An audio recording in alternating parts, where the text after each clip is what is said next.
What's on your heart? It's a big question that was asked to me by my brother-in-law, Chip Baker.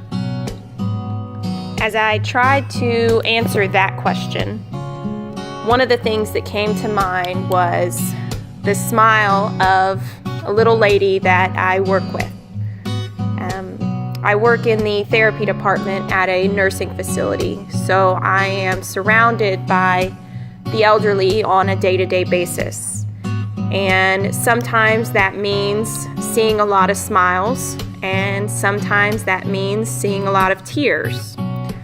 The ones that tend to stick with me the most are those smiles that you don't expect. Those smiles that you weren't working for, you weren't trying to make happen. They just happened because you did something out of the goodness of your heart. So when Chip asked me what's on my heart, I came up with patience. The smile I talked about from the lady that I work with, it wasn't given because I'm some kind of hero or because I did something life-changing.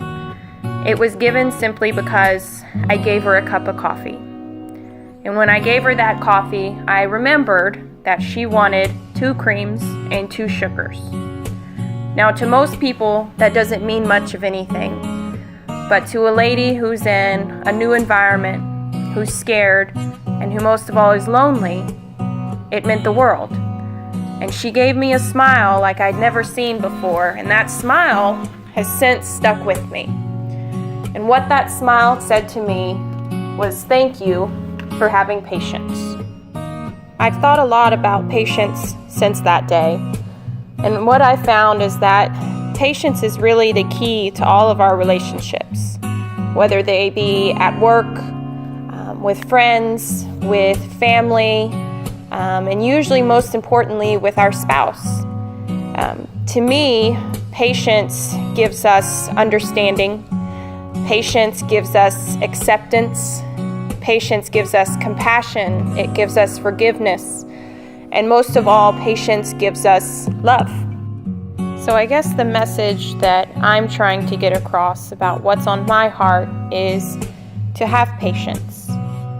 Don't get lost in the fast pace of life that we have these days. Learn to savor the moment. Learn to have patience with others. But most importantly, learn to have patience with yourself. We all make mistakes. We're all only human. But with patience, I think that we can find ways to understand why we act the way we do, and most importantly, how to forgive each other when we do make those mistakes.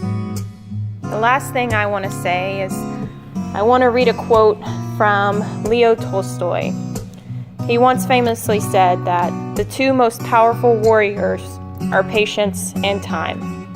I know we don't have control over how much time each of us is given, but what we do have control over is the quality within that time. I truly believe that when we practice patience, we gain understanding, and that can help make the most of that time that we're given. So patience is what's on my heart. Now I have to ask, what's on your heart? Go get it.